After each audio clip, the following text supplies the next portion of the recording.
வணக்கம். இன்னைக்கு நாம பார்க்க போற ஆதாரம் கொஞ்சம் சிக்கலானது. ஆனா அதே சமயம் ரொம்ப சுவாரஸ்யமானது. ஆமா. ஈவே ராமசாமியோட கருத்துகள், குறிப்பா அவருக்கு பெரியார் பட்டம் கிடைக்கிறதுக்கு முன்னாடியும் பின்னாடியும் எப்படி தலைகீழா மாறுச்சுன்னு ஒரு கட்டுரை ரொம்ப ஆழமா அலசுது. ம். பெரியார் பட்டமும் ஈவே ராமசாமியின் முரண்பாடுகளுங்கிற தலைப்புல இருக்கிற இந்த கட்டுரை சில கடுமையான கேள்விகளை எழுப்புது. வாங்கல, இதுல என்ன இருக்குன்னு கொஞ்சம் விரிவா பாப்போம். ஆமா. இந்த கட்டுரையோட மையமே அந்த முரண்பாடுகள் தான் சொல்லலாம். குறிப்பா 3 விஷயங்கள்ல கவனம் செலுத்துது. ஓகே. 1 மணியம்மையுடனான அவரோட திருமணம். 2வது விபச்சாரம் பத்தின அவரோட பார்வைகள். 3வது பெரியார் மாதிரியான பட்டங்களையே அவர் எப்படி பார்த்தாருங்கிறது. ஆனா இது வெறும் பட்டியல் மாதிரி இல்லையே. இல்லவே இல்ல. இந்த கட்டுரை வெறுமனே பட்டியலிடல. ஈவே ராமசாமியோட சமகாலத்துல வாழ்ந்து அவரே விமர்சிச்ச மூவள்ளூர் ராமாமிர்தம் அம்மையார்ங்கிற ஒரு ஆளுமையை வச்சுதான் இந்த முரண்பாடுகளை நமக்கு காட்டுது. ஓ, அப்போ அந்த பட்டத்திலிருந்தே ஆரம்பிக்கலாம்.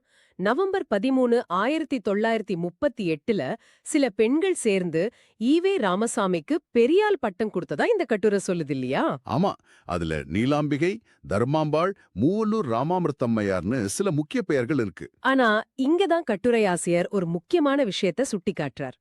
இன்னைக்கு ராமாமிர்தம் அம்மையார தவிர மத்தவங்கள பத்தி அதிகமா யாருக்கும் தெரியாது. அதுக்கு காரணம் என்னன்னு சொல்றாருன்னா, அவங்க ஈவே ராமசாமிய அப்படியே பின்பற்றினாங்க. ஆனா ராமாமிர்தம் அம்மையார் மட்டும்தான் அவரை எதிர்த்து கேள்வி கேட்டார்னு வாதிடுறார். இது எந்த அளவுக்கு உண்மை? இந்த கட்டுரையின் வாதப்படி பார்த்தா அதுதான் உண்மை. ராமாமிர்தம் அம்மையார ஒரு அளவுகோலா இந்த கட்டுரை பயன்படுத்துது. அதாவது அவங்க எந்த கொள்கைகளை வச்சு பழைய வைதிக சமூகத்தை கேள்வி கேட்டாங்களோ அதே கொள்கைகளை வச்சு ஈவே ராமசாமியையும் கேள்வி கேட்டாங்க. சரியா சொன்னீங்க. அதனால இது வெறும் விமர்சனம் இல்ல, உங்க கொள்கைப்படி உங்க செயல் சரிதானான்னு கேக்குற மாதிரி ஒரு தார்மீக விசாரணை. இதுதான் இந்த கட்டுரையோட அடிநாதம்னே சொல்லலாம். சரி, அப்போ முதல் முரண்பாட்டுக்கு வருவோம். திருமணம். இது சம்பந்தமா கட்டுரை சுட்டி காட்டுற விஷயம் ரொம்பவே தீவிரமா இருக்கு. ஆமா. 1934ல அவரோட குடியரசு இதழ்ல வயசான ஆண்கள் இளம் பெண்களை கல்யாணம் பண்றத ரொம்ப கடுமையா சாடி இருக்கார். ஆமா, வெறும் சாடல, அத வைதீக திருமணம்னு, அதாவது புரோகிதர் சடங்குகள்னு இருக்கிற பழைய முறைன்னு விமர்சிச்சிருக்காரு. அதுக்கு பதிலா என்ன செய்யணும்னு சொல்றார்? அதுக்கு பதிலா ஜாதி மதம் பார்க்காம சமத்துவத்தோட சரியான வயது பொருத்தத்தோட நடக்கிற சுயமரியாதை திருமணங்கள் தான் சரின்னு ரொம்ப அழுத்தமா சொல்லியிருக்காரு. இது சுயமரியாதை இயக்கத்தோட மிக முக்கியமான கொள்கைகள்ல ஒண்ணு. ஆனா பல வருஷங்களுக்கு பிறகு அவரோட 72வது வயசுல 45 வயசு வித்தியாசத்துல மணியம்மைய அவரே கல்யாணம் செஞ்சுக்கிட்டார். இது அவர் சொன்னதுக்கு நேர் எதிரா இருக்கே. இந்த கட்டுரையின்படி இதற்கு என்ன காரணம் சொல்லப்படுது? கட்டுரை என்ன சொல்லுதுன்னா, சொத்துக்களை பாதுகாக்க ஒரு வாரிசு வேணுங்கிறதுக்காக சட்டப்படி இந்த ஏற்பாடு செய்யப்பட்டதா ஒரு காரணம் சொல்லப்பட்டாலும் ராமாமிர்தம் அம்மையார் அதை ஏத்துக்கல. ம், அவங்க கேட்ட ஒரு கேள்வி ரொம்ப கூர்மையா இருக்கு. என்ன கேட்டாங்க? கட்டுரை அதை அப்படியே மேற்கோள் காட்டுது. சொத்தை பாதுகாக்க ஒரு ஏற்பாடு என்றால் எதற்காக ஒரு சின்ன பெண்ணை திருமணம் செய்ய வேண்டும்? ஓ, இயக்கத்தில் இருக்கும் என்னை போன்ற கிழவிகளை திருமணம் செய்து கொள்ள வேண்டியதானே அப்படின்னு கேட்டதா சொல்லுது. அப்போ ராமாமிர்தம் அம்மையாருக்கு 67 வயசு. பாருங்க, எவ்வளவு தைரியமான நக்கலான கேள்வி இது. ஆமா, உங்க கொள்கைப்படி ஒரு வயசான விதவைக்கு வாழ்க்கை கொடுக்கலாமே, ஏன் ஒரு இளம்பெண்னு நேரடியாக கேக்குறாங்க. அப்ப அவங்க காலத்திலேயே இவ்ளோ தைரியமா ஒருத்தர் அவரை கேள்வி கேட்டிருக்காங்க இல்லையா? அதுவும் அவரோட சொந்த வார்த்தைகளையே வச்சு. நிச்சயமா. இந்த கட்டுரை அதை இன்னும் ஆழமாக்க ஈவே ராமசாமியோட இன்னொரு பழைய மேற்கோளையும் காட்டுது. அது என்ன? அதுல வயசான ஒருத்தர் கல்யாணம் பண்ண நினைச்சா 40 இல்ல 50 வயசு விதவைய திருமணம் செய்யலாம். அதை விட்டுட்டு ஒரு பச்சை கொடி போன்ற இளம் பெண்ணை கட்டிக்க கூடாது. அப்படியும் சொல்லியிருக்காரா?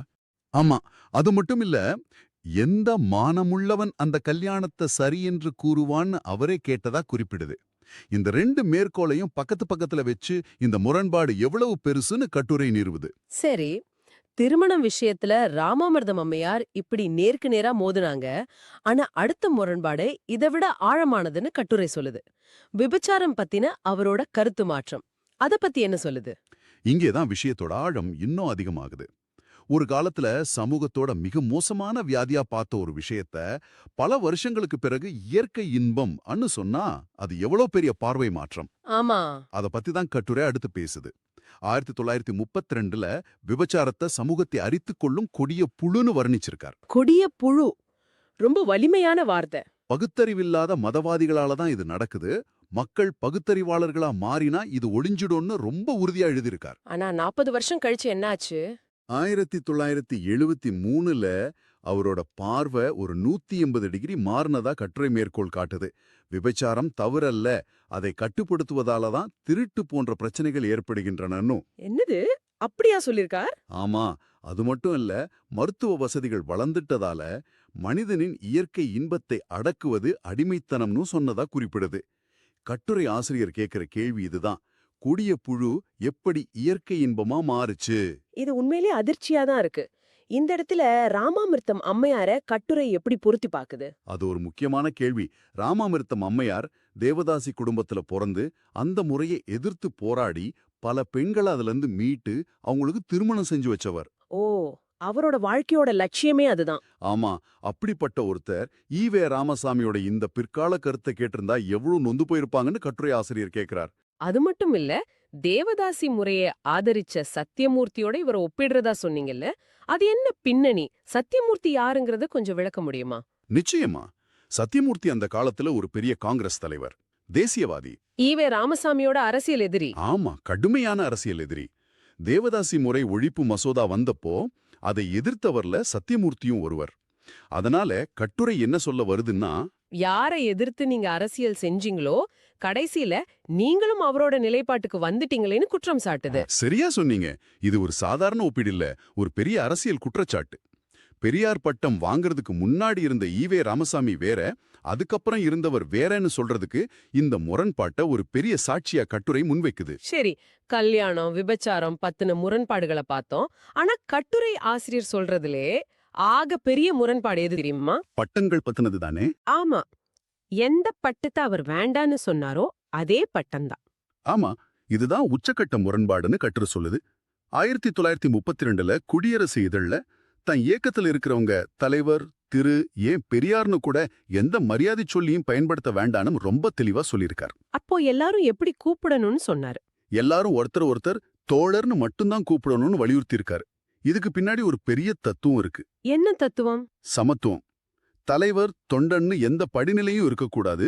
பட்டங்களும் பதவிகளும் தனிமனித வழிபாட்டை உருவாக்கும், அது பகுத்தறிவுக்கு எதிரானதுங்கிறது தான் அவரோட அப்போதைய வாதம். எல்லாரும் சமம், எல்லாரும் தோழர்கள் தான் சொன்னார். அப்போ என்ன ஆச்சு? எப்படி அவர் பெரியாருங்கிற பட்டத்தை ஏத்துக்கிட்டாரு? அது அவரோட அடையாளமாவே மாறிடுச்சே. அதுதான் இந்த கட்டுரை கேட்கிற $1 மில்லியன் கேள்வி.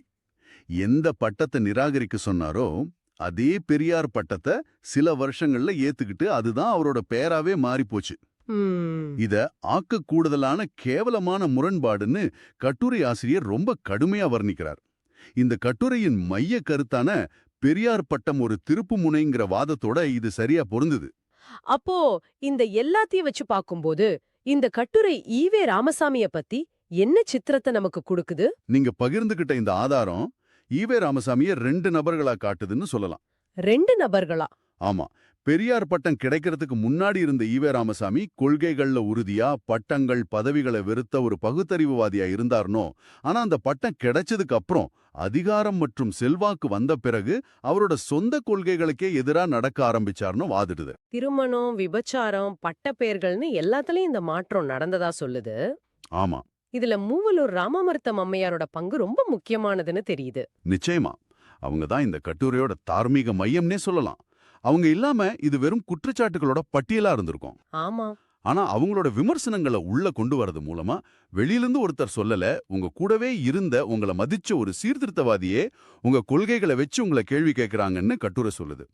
இதே இந்த குற்றச்சாட்டுகளுக்கு ஒரு பெரிய நம்பகத்தன்மையை கொடுக்குது. மொத்தத்துல இந்த கட்டுரை எழுப்புற அடிப்படை கேள்வி இதுதான் நான் நினைக்கிறேன். ஈவே ராமசாமிங்கிற மனிதர் இயல்பா மாறினாரா, இல்ல பெரியாருங்கிற பட்டமும் அது கூட வந்த புகழும் அதிகாரமும் அவரை மாத்திடுச்சா? சரியா சொல்லிங்க. அந்த பட்டம் தான் திருப்பு முனைன்னு இந்த கட்டுரை ஆணித்தரமா சொல்லுது. யோசிச்சு பாருங்க. சொல்லுங்க.